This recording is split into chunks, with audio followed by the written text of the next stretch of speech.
So today I will be explaining you variation of density with temperature. Let's start with the first point. Matter expands on heating and contracts on cooling. What is matter? Matter is anything that has mass and occupies space, right? But the question is that why matter expands on heating and why it contracts on cooling. So, you know what is kinetic energy? See, kinetic energy is the average energy possessed by the molecules due to their motion. The molecules possess a motion and due to which an energy is possessed. That is known as kinetic energy. Now, when the energy will increase, the motion of the molecules will also increase, right? And this kinetic energy is directly proportional to temperature. Means when temperature will increase, the kinetic energy of the molecules will also increase, right?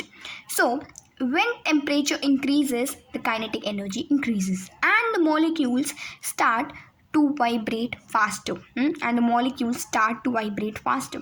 And when they start to vibrate faster, and then what happens? They try to overcome the intermolecular force of attraction. And at a certain point, they overcome the intermolecular force of attraction and they develop more intermolecular spaces between them, right? They develop more intermolecular spaces between them. Hence, their volume increases.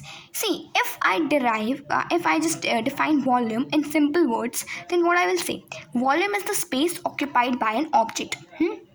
Now, in liquids, liquids can occupy more space than solids, right? And gases can occupy more space than liquids and solids, right? So the volume in liquids is more and than solids, and the volume in gases is more than that of solids and liquids. Now, you must be knowing about this formula that density equals to mass upon volume. See, what does this formula mean? That density is inversely proportional to volume, and this density is directly proportional to mass. Anything which is written in the denominator is inversely proportional to the one which is written beside the equal to sign. And the one which is written in the numerator is directly proportional to the one written beside the equal to sign. Now this volume is written in the denominator, so this density is written beside the equal to sign. So both of this density and this volume are inversely proportional to each other. Means when volume will increase, then density will decrease, or vice versa.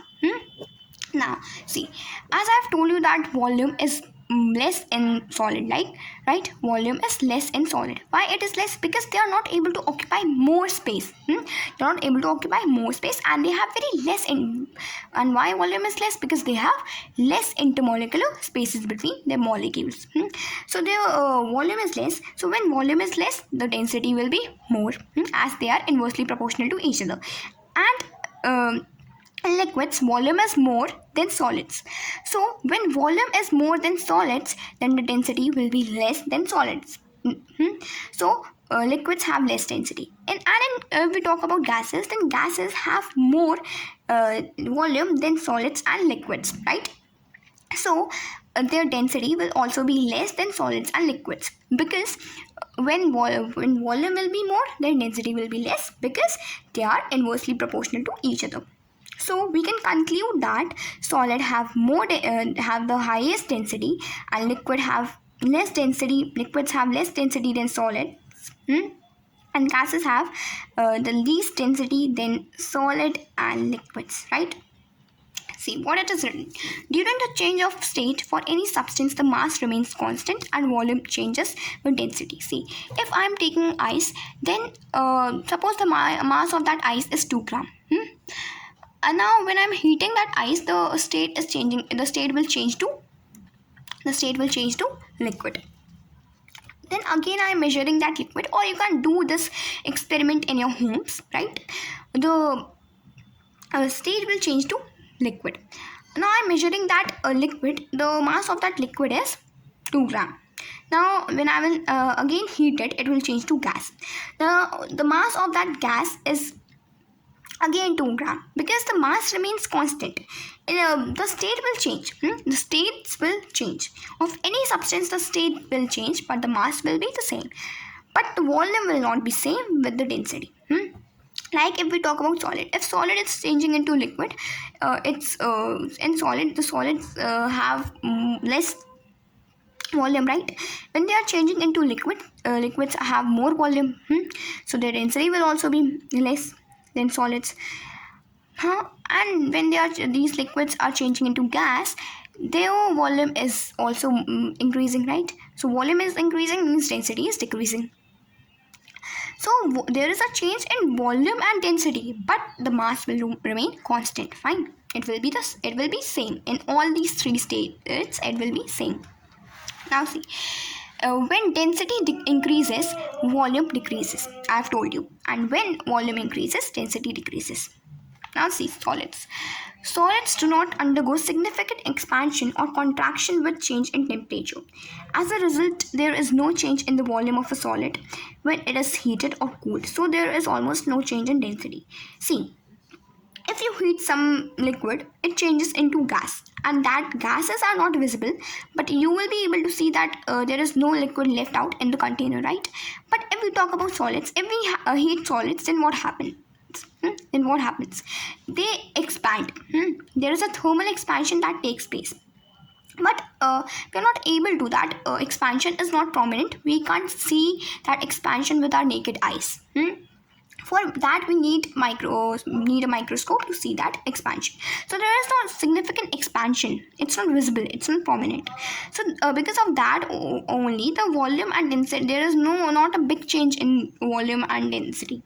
See, if there is no change in volume, then how come there will be a change in density, right? Now moving on to liquids and gases. In case of liquids and gases, there is large change in their volumes, even with small change in temperatures. As a result, when a liquid or a gas is heated, its density decreases, and when cooled, its density increases. Now see, when we heat a liquid, you must be saying that if you are taking a glass of water and you are heating it, like after some minutes, it is changing into gas. That gas is not visible, but you can see that there is nothing left out in the container in which you are heating that very liquid, right? So why it is happening? Because that liquid has changed into gas, right? Now with a small change of temperature, there has been a very large change in the volumes. So when you are heating when you are heating liquids and gases, then the volume increases. So when they increases, the density decreases, right? And when we cool them, they contracts, means the volume also decreases, and when volume decreases, the density increases, right? Now see the next point. When the substance is heated, its kinetic energy increases, hence the intermolecular forces decreases and intermolecular spaces increases. Now see, I have told you that kinetic energy is directly proportional to temperature. Means when temperature will increase, kinetic energy will increase. Why it happens? See, when we are heating something, the molecules start to vibrate faster. The molecules start to vibrate faster, and when they vibrate faster, and what happens, they try to overcome the intermolecular force of attraction. So when they overcome the intermolecular force of attraction, the intermolecular spaces will increase. They will definitely increase, right? Now see, volume is the amount of space occupied by an object. In simple words, you can say that volume is the amount of space occupied by an object. Now density of solid is higher because solids have very less intermolecular spaces between them. Yeah, see, if they have very less intermolecular spaces, that means they are not able to occupy that much space. So they are not occupying that much space, so their volume is less. So volume is less, that means their density is high. Now liquids have less density than solids, as intermolecular spaces are more in liquids. So they have more intermolecular spaces, means they are able to occupy more space, they have more volume, so their density is less than liquids. Gases have less density than solids and liquids, as they have larger intermolecular spaces. Now gases have they have larger intermolecular spaces than compared to liquids and solids, so their density is very less than solids and liquids. Thank you.